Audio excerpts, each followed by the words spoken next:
kisah mengenai Pajang ini adalah fakta yang dinovelkan, yang mungkin di awalnya terasa baik, tiba-tiba bisa menjadi tokoh antagonis gitu kan, kayak Joko Tingkir tadi toh. Dan akhirnya menjadi menantu dari Sultan Trenggono. Oh, Jojo motivasinya bergowong wedok kuwi mau. Nambah kira sampean. Sekali lagi ini adalah versi dari buku ini. Iya ya. Nanti ada suara mosok Sunan Kudus mateni wong. Iya. Ya. Tapi Kudus itu memang seperti itu kok. Nah, ini mematikan orang bukan mematikan harapan orang. Iya.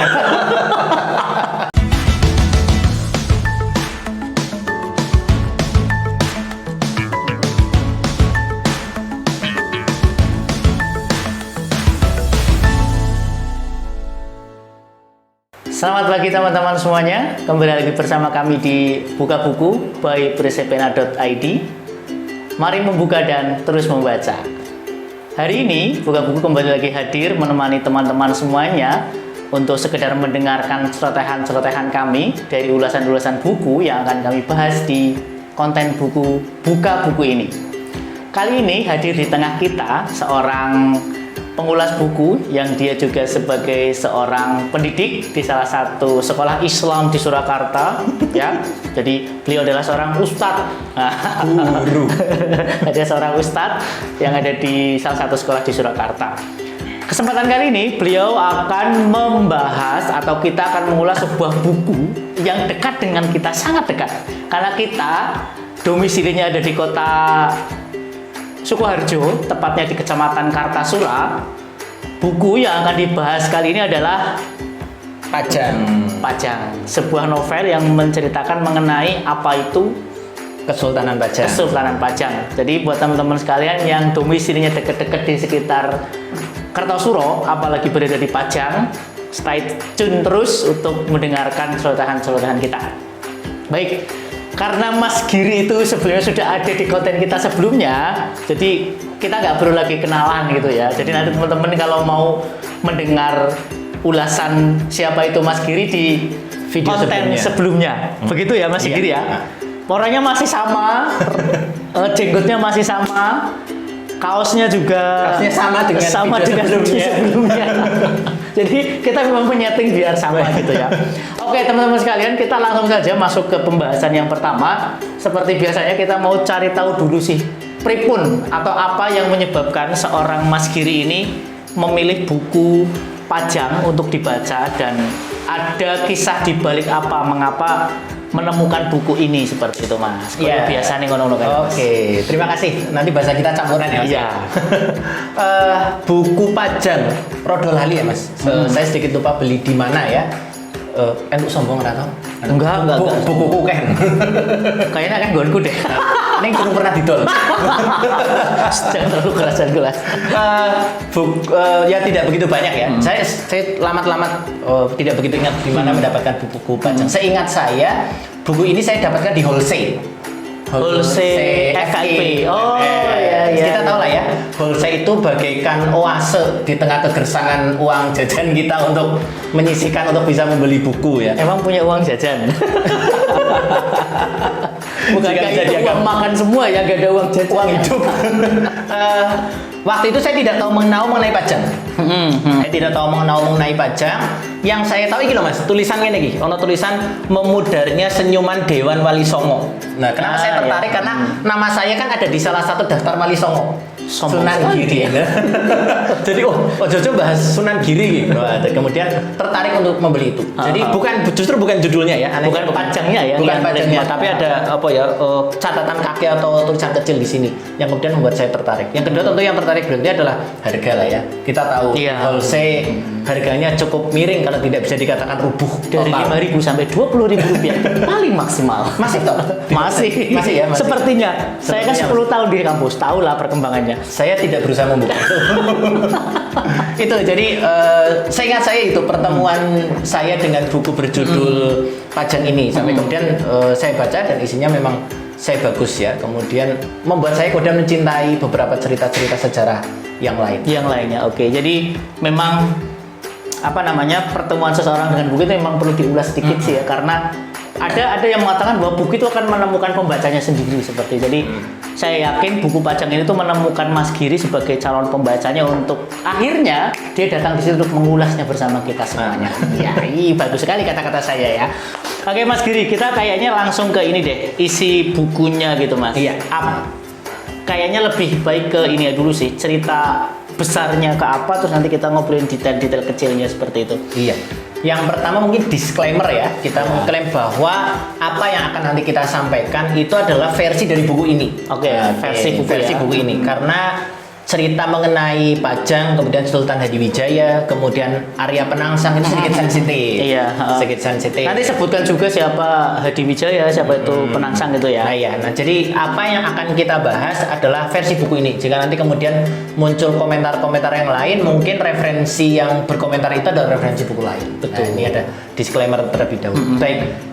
Perjalanan Pajang tidak bisa dilepaskan dari perjalanan Kesultanan Demak pada masa keemasannya ketika dipimpin oleh Sultan Trenggono. Iya. Dipimpin oleh Sultan Trenggono. Jadi Saya sebagaimana kita mengingat tahu, Kesultanan Demak adalah kerajaan Islam yang pertama ya. Pertama kuat sekali Di Pulau Jawa. Di Pulau Jawa. Jika sebelumnya kerajaan Hindu-Buddha disebut sebagai kerajaan karena dipimpin oleh seorang raja, maka kemudian kerajaan Demak. Islam disebut sebagai kesultanan karena dipimpin oleh sultan. Jadi Sultan Trenggono naik tahta ini kan penuh dengan intrik politik. Betul. Intrik politik, terutama meninggalnya Pangeran Sedolepen.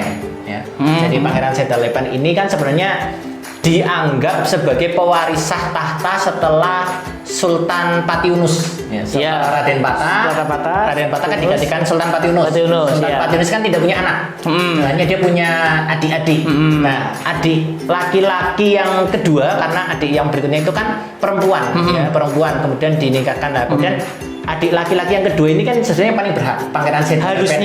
Harusnya secara hukum kerajaan. Nah, adiknya yang kedua ini kan kemudian dibunuh oleh Raden Prawoto. Raden Prawoto ini kan anak laki-laki dari Sultan Trenggono.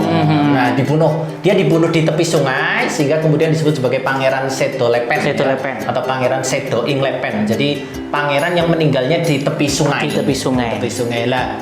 Pangeran Sedolepen ini kan sebenarnya punya anak laki-laki, si Arya Penangsang.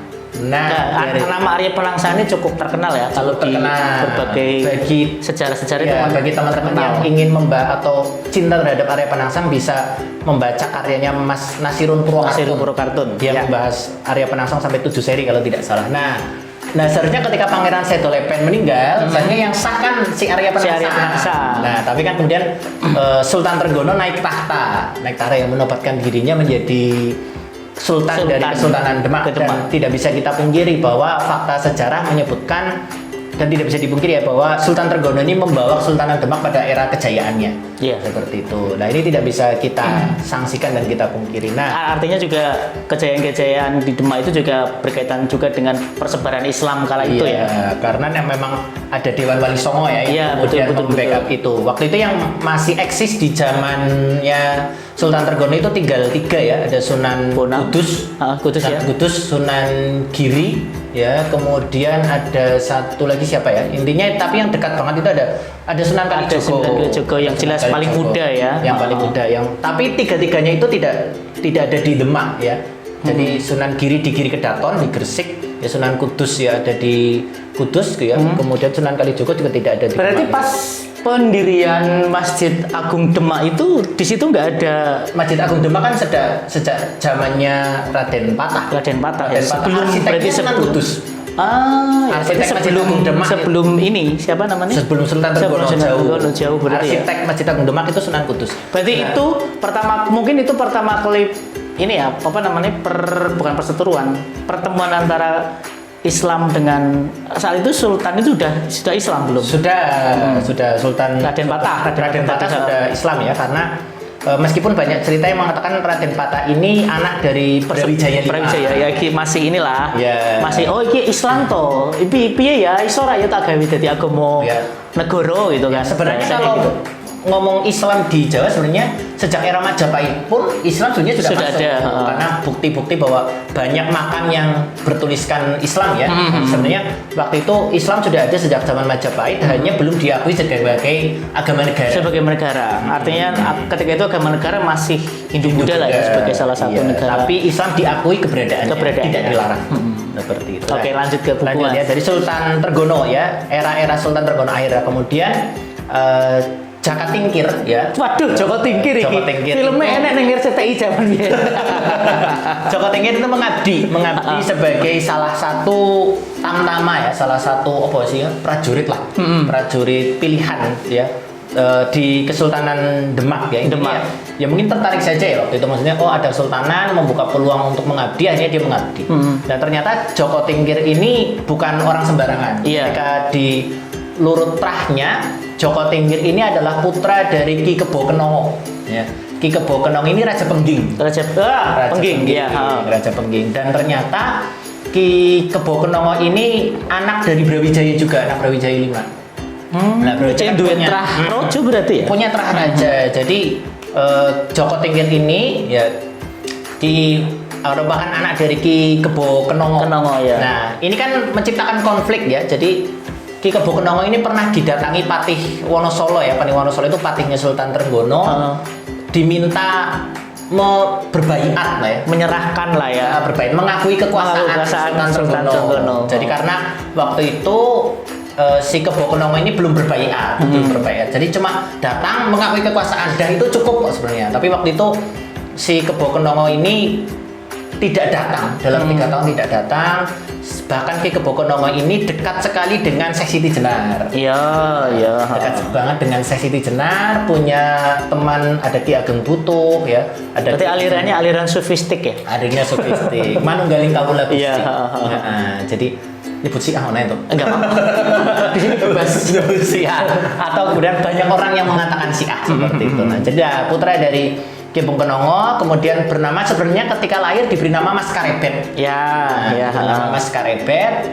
Tapi kan kemudian Ki Kebo Kenongo ini karena tidak mau menghadap, tidak mau berbaiat, dianggap pemberontak. Dianggap pemberontak, berupaya makar. Karena berupaya makar Ditangkap. dihukum mati. Betul. Dan eksekutornya adalah Sunan Kudus. Eksekutor yang membunuh mati Ki Kebo Kenongo ini adalah Sunan Kudus. Ya, sekali lagi ini adalah versi dari buku ini. Iya, ya. Nanti ada suara, oh mosok Sunan Kudus mateni wong. Iya. Ya. Tapi Kudus itu memang seperti itu kok. Nah, jadi eksekutornya adalah Sunan Kudus. Ini mematikan orang bukan mematikan harapan orang. Iya. Iya, iya. Jadi memang ternyata di versi buku ini kalau kita mendengarkan Sunan Kudus membunuh itu kan sepertinya kan sangat-sangat muskil, tidak mungkin Sultan kok mateni wong Sultan kok kan kayak mateni gitu. wong. Tapi kalau ini sudah menjadi aturan kerajaan dan sebagainya, Iya. kayaknya nggak bisa berkata apa-apa sih. Iya, biasanya. karena mungkin dianggap punya upaya makar. Upaya makar, nek zaman saya kan upaya makar mau dicekel polisi orangnya. Oh, undang-undang ITE nanti kenanya.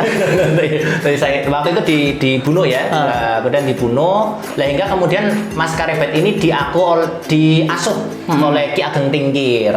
Diasuh oleh Ki Ageng Tingkir. Biasa Tingkir, Joko Tingkir bukan? Ya, diasuh oleh Ki Ageng Tingkir sama istrinya ya, sama istrinya. Enggak, ini kemudian Ki Ageng Tingkir meninggal juga. Ini Ki Ageng Tingkir ini teman seperguruannya Ki Kebo Kenongo. Ki Kebo Kenongo. Nah, karena hidup dan besar di wilayah Tingkir dan menjadi perjaka, maka dia si Mas Karebet ini kemudian diberi nama Joko Tingkir. Oh, Ratu Rabi berarti. Ratu Rabi Joko. Jadi diberi nama Joko Tingkir ya. Jadi karena memang hidup dan besar di wilayah Tingkir, hingga kemudian Tingkir ini tingkir mana?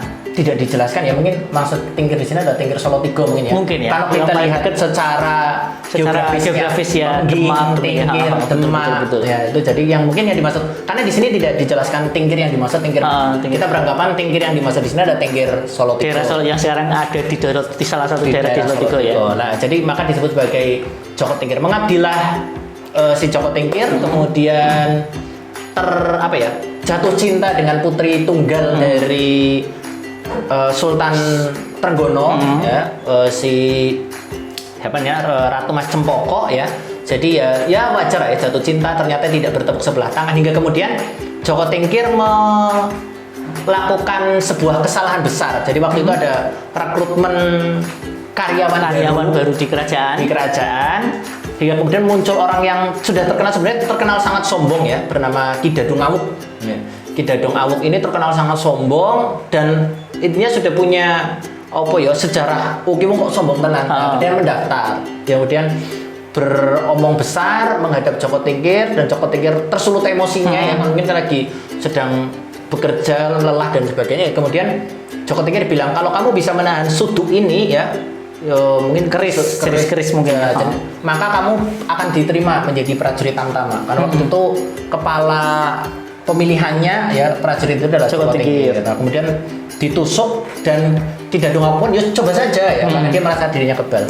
Ditusuk ternyata keluar darah. Nah, kemudian Joko Tingkir meminta orang di situ untuk memukuli Dadung Awuk sampai meninggal. Nah, berita itu terdengar ke Sultan Trenggono dan merasa Joko Tingkir menyalahi SOP rekrutmen karyawan. Nah, maka Sultan Trenggono kecewa. Si Joko Tingkir ini dipecat, dan kemudian Joko Tingkir merasa selesailah hidupnya ya, cita-citanya mengabdi ke Demak sudah tercapai, kok malah melakukan tindakan konyol ya, yang kemudian membuat dia menjadi tersingkir. Nah, itu yang kemudian membuat dia tapa berata di Pegunungan Kendeng. Dia pantes neng daerah Pati iki enek gue Joko Tingkir ya, bener ya? Tapi dia diceritakan dia bertapa berata di Pegunungan Kendeng. Ini sebenarnya cukup kisah seperti ini sebenarnya cukup kontroversi ya, maksudnya Joko Tingkir, Sunan Kalijogo yang kita tahu ya, beliau memahami Islam secara baik dan benar ya. Masa Topo Broto berbulan-bulan orang sholat. Ya mungkin dia sholat, mungkin kan nggak tahu. Iya, tapanya seperti apa? Ininya tapa di Pegunungan Kendeng, kemudian bertemu Ki Ageng Butuh. Ki Ageng Butuh ini teman bapaknya, teman seperguruan dengan bapaknya. Kemudian intinya cerita-cerita mengenai permasalahannya dan sebagainya. Hingga kemudian oleh Ki Ageng Butuh, Ki Ageng Ngerang ya, salah satu teman bapaknya juga, Joko Tingkir ini diminta berguru ke seorang guru bernama Ki Buyut Banyu Biru. Banyu Biru Semarang mungkin ya. Banyu Biru sekarang di sekarang ada Banyu Biru sekarang. Ya, jadi diminta berguru ke Ki Buyut Banyu Biru. Akhirnya singkat cerita bergurulah ke sana Joko Tingkir ini ke Ki Buyut Banyu Biru. Dan di sini menarik. Ketika berguru ke Ki Buyut Banyu Biru, si Joko Tingkir ini di novelnya ini ya diceritakan mengenai tipe-tipe kepemimpinan ya. Kita sering dengar ya, ada tipe bulan, ada tipe kepemimpinan tipe api, ada kepemimpinan tipe, contohnya di sini disebutkan Hambeging Dahana atau wataknya api ya kepemimpinan. Kemudian kepemimpinan Hambeging Kartiko, wataknya bintang. Ini kan mirip nasihat Kresna kepada Arjuna. Ketika waktu itu Arjuna masuk ke perang Bharatayuda, ternyata yang turun Durna. Dia kan merasa pokoknya. Kemudian Kresna dampingi Arjuna seharian itu diceritai tentang ini yang kemudian kepemimpinan gigi. Hingga kemudian ketika selesai perang Bharatayuda kan disusun menjadi sebuah buku oleh Arjuna itu. Nah, kemudian dilatih itu hingga kemudian dibekali oleh Ki Buyut Banyu Biru itu, Joko Tingkir diarahkan untuk menuju ke Pegunungan Prawoto. Jadi biasanya di sana Sultan Trenggono itu tetirah. Jadi tetirah di Pegunungan Prawoto dan dibekali segumpalan tanah yang dimasukkan ke dalam kain. Nah, maka kan Joko Tingkir tanya, yang buyut ini untuk apa? Ya, nanti di tetirahan itu carilah Kebodanu. Carilah Kebodanu. Kebodanu ya. Itu kerbau yang marah. Kita versinya di sini nanti kita sedikit sentil versi umumnya. Jadi carilah Kebodanu. Kebodanu ini mintalah tanah itu dimasukkan ke dalam mulutnya kerbau itu. Maka kerbau itu akan marah dan akan merusak tetirahnya Sunan Prawoto. Setelah itu yakinlah kerbau yang marah itu tidak akan bisa ditaklukkan oleh siapapun. Nah, ketika itu datanglah Joko Tingkir. Kamu datanglah, kemudian kalahkan kerbau itu. Nah, Joko Tingkir kan bingung. Loh, gimana cara saya ngalahkan? Yang lain aja nggak bisa. Loh, kamu kan tahu rahasianya. Loh, apa rahasianya? Ya tinggal diambil tanahnya itu. Nah, ya kemudian Joko Tingkir ini atas perintah Ki Buyut Banyu Biru itu ya akhirnya berangkatlah ke Demak. Ini berarti Bintoro. melakukan konspirasi gitu ya? Melakukan konspirasi. Nah, ini yang menarik di versi buku ini ya. Sekali lagi bahwa sejarah itu kan dituliskan oleh pemenang. Iya. Sejarah itu dituliskan oleh pemenang. Iya benar, tapi saya nggak sepakat ya. Jadi di versi ini kan mereka ke Demak ya, dari Banyu Biru ke Demak itu kan lewat sungai. Sungai yang cukup untuk rakit ya maksudnya. Nah, di versi buku ini kan Joko Tingkir itu didorong oleh 40 buaya. 40 buaya. Oleh 40 buaya. Di versi buku ini bener-bener buaya ya. Buaya sebenarnya meskipun dalam Enak gue nang film yang biasa RCTI kan ya, Joko Tingkir. jadi Joko Tingkir itu digiring Giring buaya, buaya. naik truk, Naik rakit, getek lah ya, digiring oleh para buaya. Nah, di sini buaya lah, jadi didorong buaya ya, sampailah ke pegunungan tadi itu. Jadi tempat tetira Sultan Trenggono ya, di pegunungan Prawoto itulah. Disitulah kemudian menjalankan rencananya memasukkan tanah ke dalam mulut kebo Danu itu, kemudian kebo Danu ngamuk ya intinya. Ininya merusak sekitar dan panglima-panglima yang dibawa oleh Sultan Trenggono ternyata nggak bisa mengatasi kasus tersebut ya, hingga kemudian Joko Tingkir tiba-tiba muncul kayak gitu. Jadi itu seperti sebuah kejahatan yang diskenario dengan baik. Konspirasi. Jadi Joko Tingkir membuat kejahatan itu ya terkesan ribut, kemudian dia datang sebagai pahlawan. Nah, datang sebagai pahlawan, dipegang kebo itu, kemudian diambil tanahnya kan selesai, ya tidak jadi marah. Kemudian kebun Danu itu berhasil dikalahkan ya. Lah atas jasa itu Joko Tingkir kemudian kembali diterima oleh Sultan Trenggono karena berjasa ya. Ya sudah tidak dianggap lagi memang benar-benar berjasa. Walaupun itu konspirasi yang dia buat sendiri. Konspirasi yang dibuat sendiri, dan versi yang lain kan juga mengatakan seperti itu ya. Itu jadi kejahatan yang dibuat sendiri, tampil di muka umum ya. Kemudian seperti wiki lo aku. Padahal aku dewe sing gawe. Iyalah, kemudian diterima lagi hingga kemudian sebenarnya Joko Tingkir ini kan diyakinkan oleh teman-teman almarhum bapaknya ya, untuk kembali Ki Ageng Selo untuk meyakinkan bahwa kamu itu sebenarnya punya trah Raja Jawa loh. Ya karena tadi ada trah Brawijaya 5 tadi ya. Brawijaya 5, kemudian bapaknya sendiri sebenarnya punya cita-cita menjadi Raja Jawa. Ya, sebenarnya coba kamu itu sebenarnya kayaknya layaknya jadi raja. Dan apalagi waktu itu katanya Wahyu Tumurun itu ya, ketika turun itu jatuhnya ke si Joko Tingkir. Ke si Joko Tingkir ini. Jadi diyakinkan oleh teman-teman bapaknya itu, kamu pasti jadi Raja Jawa, kamu pasti Raja Jawa. Lah, cita-cita ini yang kemudian bukan memotivasi seorang Jaka Tingkir untuk kemudian, aku kayaknya iso loh. Memang aku sepertinya loh setelah ini, karena Sultan Trenggono Sultan Trenggono itu punya anak laki-laki si Raden Prawoto itu. Raden Prawoto tapi lebih memilih jalan menjadi seorang ulama. Kalau kita lihat Wali Songo ya, ada kalanya Wali Songo itu Sunan Prawoto masuk punya trah-trah ya, gitu ya. Sunan Prawoto itu masuk dalam jajaran Wali Songo. Jadi Wali Songo itu kan sebenarnya dewan ya. Dewan. Jadi ketika ada yang meninggal ya ganti lagi. Ada tambahan-tambahan lagi. Itu kan dewan sebenarnya.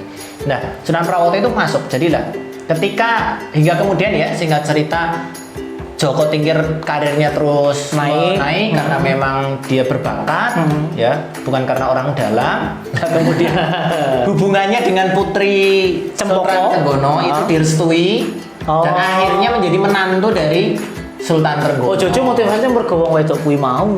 Lah mbok kira sampean. Ya selain dia mengadu juga ada ya sah saja motivasi seperti itu. Motivasi percintaan kan boleh-boleh saja, jadi bodoh kita itu. Udah dilakoni gitu. Sudah. Terus ya jadi akhirnya direstui, akhirnya menjadi menantu dari Sultan Trenggono. Nah, ketika menjadi menantu terus ya bahwa keyakinan itu masih terus muncul ya bahwa aku ki raja loh. Aku ki raja. Lah hingga kemudian berbicara ya, maksudnya nembung ke adik iparnya ya, si Raden Prawoto setelah Sultan Trenggono meninggal ya. Kan nembung ke adik iparnya. Nek setelah ini sing dadi raja aku piye kayak gitu ya. Jadi ada tetap mendaulat diri.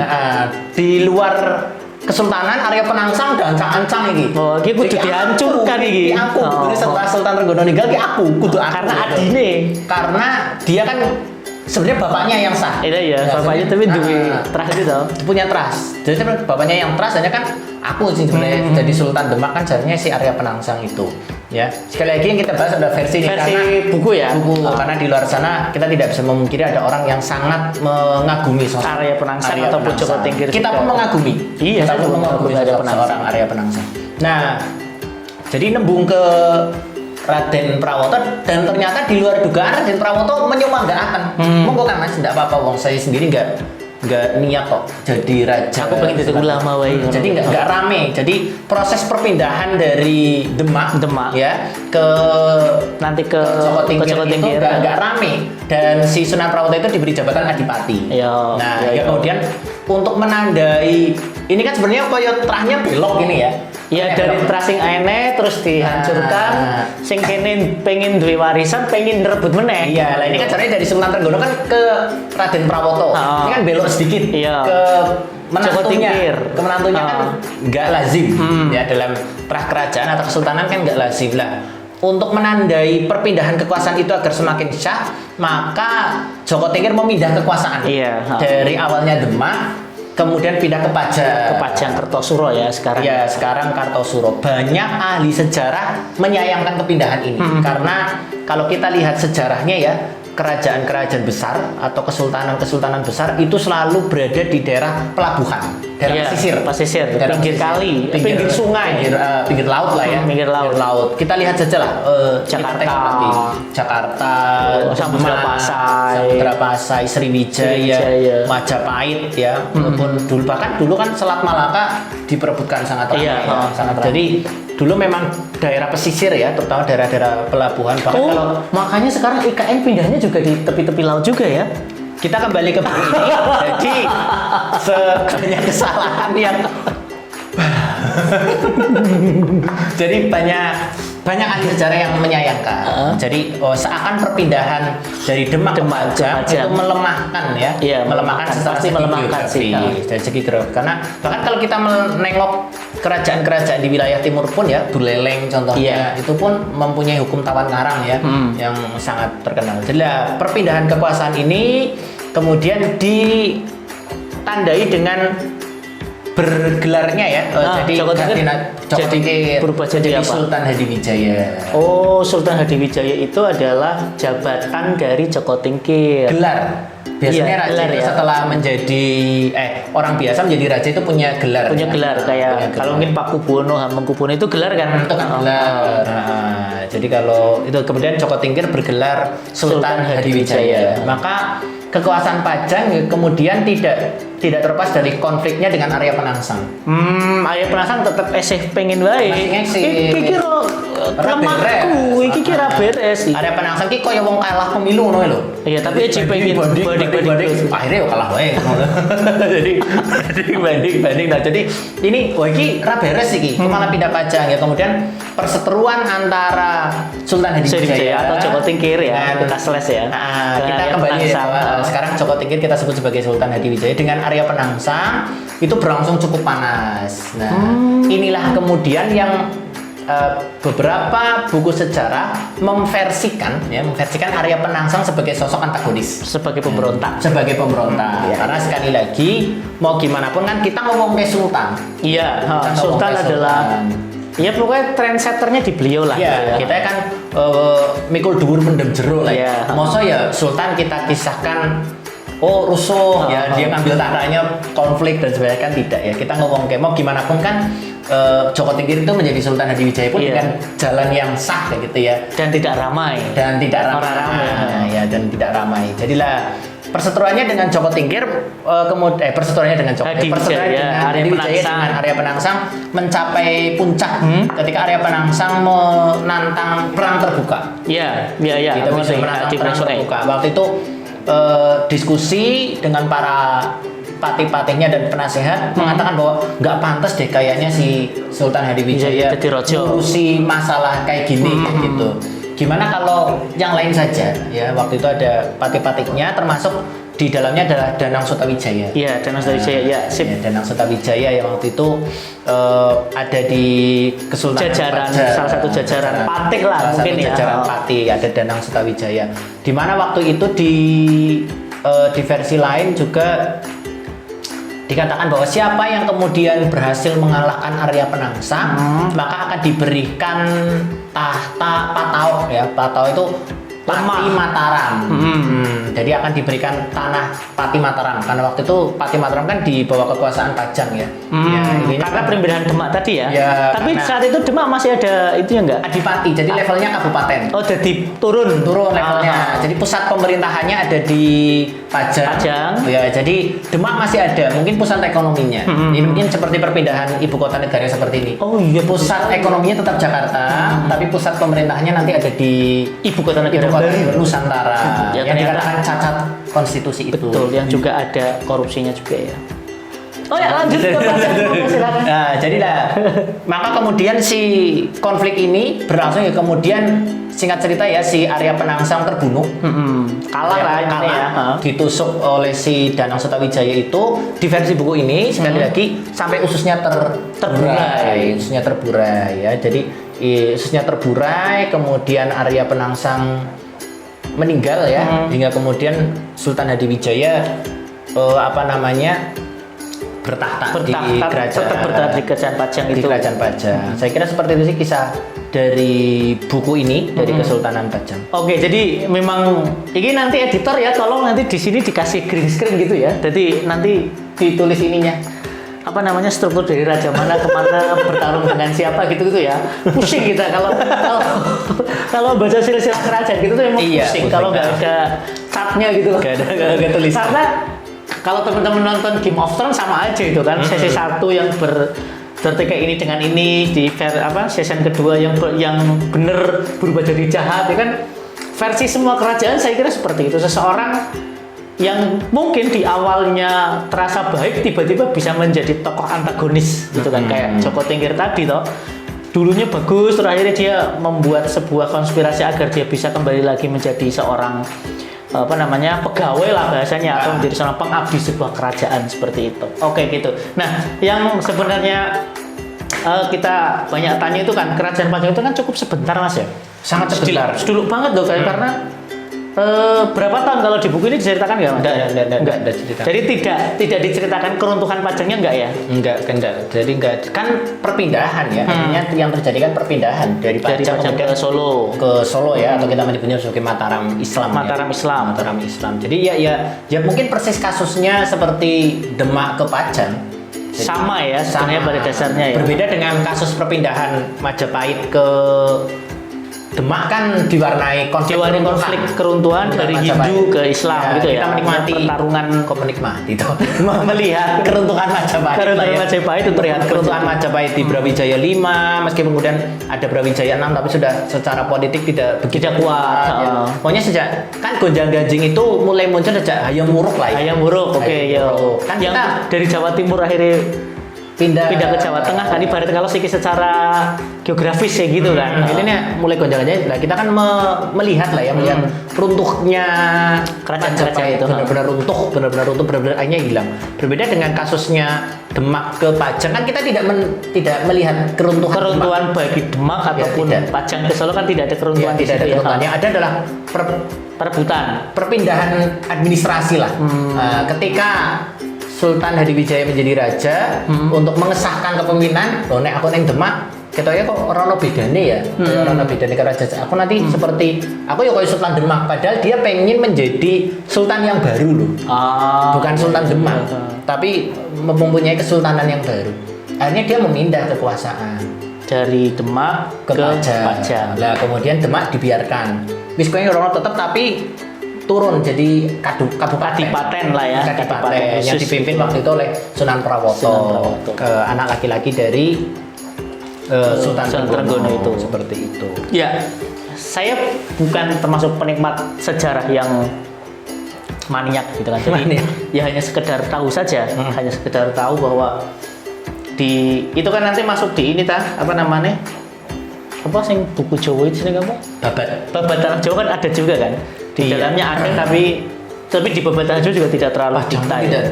Tidak dibahas mendetail. Iya, cuman ya pindah terus nanti di situ ada pergolakan, gue naik pergolakan Cina gitu jenenge apa? Geger pecinan dan sebagainya. Akhirnya banyak hal yang sebenarnya kerajaan Jawa memiliki kisah yang sangat panjang gitu kan, dan Pajang adalah salah satu bagiannya yang saat ini banyak orang-orang di sekitar kita. Saya pun yang dulunya dari Banjarnegara yang Adoh Ratu, ya tanah kita kan tanah Adoh Ratu, ya, cedak watu gitu kan. Ke Solo nemu Pajang itu sempat enek toh ning kene kerajaan iki. Taunya ya Solo sama Jogja sudah gitu loh. Ya, pernah ada di sini. Iya, sama. Berarti kasusnya sama ya. Ketika ternyata ada Pajang loh. Iya, ada Pajang itu. Di koyo semacam direferensikan. pantas ono daerah Pajang. Betul. Ternyata biar ada kesultanan Pajang gitu. Karena bekasnya pun tidak ada. Iya kan? Iya, cuman ini tembok-tembok itu aja. Kalau bangunan ibaratnya kalau di bangunan kerajaan itu ada bangunan inti apa ya namanya ya, aku lupa. Itu udah nggak ada. Ibaratnya sih nek Solo iku nih apa nih jenenge? Keratonnya itu sudah nggak ada. Jadi gitu. Pajang itu seperti tidak meninggalkan sebuah semacam saksi sejarah yang kemudian bisa gitu. Menceritakan ya sebagai saksi bisu bahwa Pajang itu pernah ada. Tapi eksis. Tapi pernah saya lihat di YouTube itu ada dari ini lembaganya Jawa Tengah apa namanya? Purbakala gitu buat semi dokumenter kayak gitu menceritakan mengenai Pajang. Oh ternyata Pajang itu nggak kecil, Pajang itu besar dan punya peran yang sangat besar dalam proses perpindahan kerajaan. Dan harusnya Pajang tetap lestari sih menurutku sih, harusnya ya. Kita ngomong ke faktual saat ini yang kontekstual yang sekarang keraton Pajang itu ya tinggal bata-batanya aja gitu loh. Tinggal foto-fotonya baik gitu, nggak ada. Tidak, kita artinya itu tidak menjadi tujuan wisata, itu yang paling gampang lah ya. Kalau yang itu kan jadi tujuan wisata kayak Solo atau Yogyakarta, keratonnya betul-betul jadi tempat untuk kita melihat masa lalu seperti itu. Iya, karena sekarang pun masih eksis ya. Iya, eksis. Mataram itu kan masih eksis. Demak bisa kita lihat dari Masjid Agung. Masjid Agung Demak masih eksis sampai sekarang. Banten pun masjidnya masih ada. Jadi banyak kesultanan Islam yang sampai sekarang paling tidak bangunan ada yang ditinggalkan dan akhirnya orang pernah mengenal ternyata memang pernah ada Kesultanan Banten, Kesultanan Demak. Kalau Mataram ya sampai sekarang pun kita lihat meskipun Jogja lah ya, Mataram Jogja lah ya kita. Ya, Mataram Jogja ya. Emang kenapa dengan Mataram Solo? Emang iya ya. Sudah, jangan saya tinggal di Solo. Pangapunten. Ya kan, bahkan cikal bakalnya Jogja kan dari Solo Giyanti ya. Perbedaan dua dipisah gitu kan. Ya semua kerajaan pasti punya konflik, di dalamnya punya kepentingan darah siapa yang paling pantas untuk menjadi seorang raja gitu kan. Dan mungkin itu yang tidak populer di anak-anak muda saat ini yang sudah sangat-sangat masuk ke dalam dunia yang sifatnya demokratis. Wah, aku semua orang ya punya hak untuk hidup gitu. Raja ya semuanya sama. Mungkin sekarang kayak gitu ya. Kalau di Solo, kalau di Jogja kira-kira masih sangat. Ya pentingnya kemudian kita kembali menguak dengan yang pernah bilang deh. Menguak kisah sejarah itu adalah bangsa ini pernah punya cerita yang luar biasa. Betul. Ya bahwa bangsa ini pernah kekuasaan Majapahit itu sampai Filipina loh. Iya, Gajah Mada waktu Gajah Mada duet sama Hayam Wuruk. Betul. Ya atau siapa itu ibunya itu ya. Nah jadi kekuasaan Majapahit yang pusatnya ada di Trowulan di Jawa Timur. Kediri. Iya, Kediri bener ya? Gresik Gresik atau Kediri pokoknya Trowulan ya, daerah Trowulan itu pernah sama Filipina loh. Kita pernah sehebat itu loh. Iya, kita pernah seluar biasa itu loh. Jadi pentingnya bahwa kita pernah punya kisah sejarah yang sangat luar biasa. Kayaknya dengan yang ngomong bahwa seharusnya peradaban Nusantara, peradaban Indonesia itu sejajar dengan peradaban Yunani dengan Romawi. Betul. Bahkan kita lebih kaya. Iya, itu nanti dibahas oleh Jenis Lombard ya di bukunya Nusa Jawa. Gila, itu masih suka baca buku ternyata bro. Jadi seharusnya seperti itu. Jadi pentingnya kemudian kita kembali menguak kisah sejarah itu selayaknya membangunkan generasi ya mungkin generasi kita ada lah ya. Generasi setelah kita generasi Kita masih generasi muda banget loh sebenarnya. ya saya juga merasa masih muda. Mau apalagi saya. Jadi membangunkan kita pernah punya sejarah luar biasa. Iya. loh. Oke, Ya. di luar kita kembali ke buku Mas ya. Di luar bahwa versi di dalam buku ini menyebutkan Arya Penangsang sebagai seseorang yang antagonis. Nah, kita coba lihat Arya Penangsang pada sisi yang positif. Pada sisi yang tidak antagonis. Siapa dia, jalurnya dari mana, tinggalnya di mana, gitu Mas. Arya Penangsang ini kan putra dari Pangeran Sedolepen. Iya, Jadi yang sebagaimana tadi yang tadi disebutkan. kita sampaikan sedikit pelan ya, mengucapkan ki opo. Jadi setelah Pati Yunus ya Sultan kedua Demak wafat Iya. karena mati muda, belum punya permaisuri. Jadi lah itu wajibnya jadi Kudunya ketika adine menjadi loh, raja. gitu. Menjadi raja kan mencari permaisuri. Ya, jadi nek belum punya permaisuri kok pengen jadi raja? Orang mungkin. Jadi belum punya permaisuri. Iya. Sebenarnya yang menjadi raja berikutnya kan adiknya. Iya. Menjadi adiknya ya. Kasus ini sebenarnya bisa terjadi juga ketika sudah punya permaisuri tapi anak dari permaisuri kok nggak enak sing lanang. Iya, Ya, gue permaisuri Leo, nek ora adik-adik sing lena. Nah, sebenarnya kan adik-adiknya ya namanya permaisuri ya satu ya. Permaisuri ya satu. Nah, Jadi sangat patriarkial ya, lenang gitu utama gitu ya. iya sangat patriarkal. Nah, jadi lah maka sebenarnya adiknya. Adiknya laki-laki yang paling pantas itu kan Pangeran Sedolepen. Nah, jadi Pangeran Sedolepen ini adik dari Pati Yunus. Pati Yunus, Pati Yunus yang harusnya jadi raja. Seharusnya jadi raja. Tapi Pati Yunus akhirnya wafat di konflik nih, ada konflik. sing akhirnya Trenggono kuwi sing Jadi raja karena waktu itu ketika Pati Yunus wafat ya otomatis kan dia tidak menyiapkan penggantinya kan. Dia tidak kekosongan menunjuk kekuasaan. dia tidak menunjuk Pangeran Anom kan karena memang dia sebenarnya belum siap untuk wafat. Ya enggak enak ya wong siap mati ya. Jadi tidak siap untuk meninggal, tidak siap untuk wafat. Akhirnya terjadilah konflik ini. Ya Sultan Trenggono merasa kayaknya aku iso loh punya peluang jadi raja dan Sultan Trenggono pun merasa mungkin inilah jalan satu-satuku dari raja ya karena sebagai anak nomor sekian kan dia tidak mungkin jadi raja sebagai anak nomor sekian. Nah maka kemudian dibunuhlah Pangeran Sedolepen ini oleh Raden Prawoto tadi. Ketika meninggal ini ya ini kan konflik keluarga sebenarnya. Kemudian semuanya konflik ya Sultan Trenggono membaiat dirinya sebagai Sultan yang baru, Sultan Demak. Demak yang ketiga.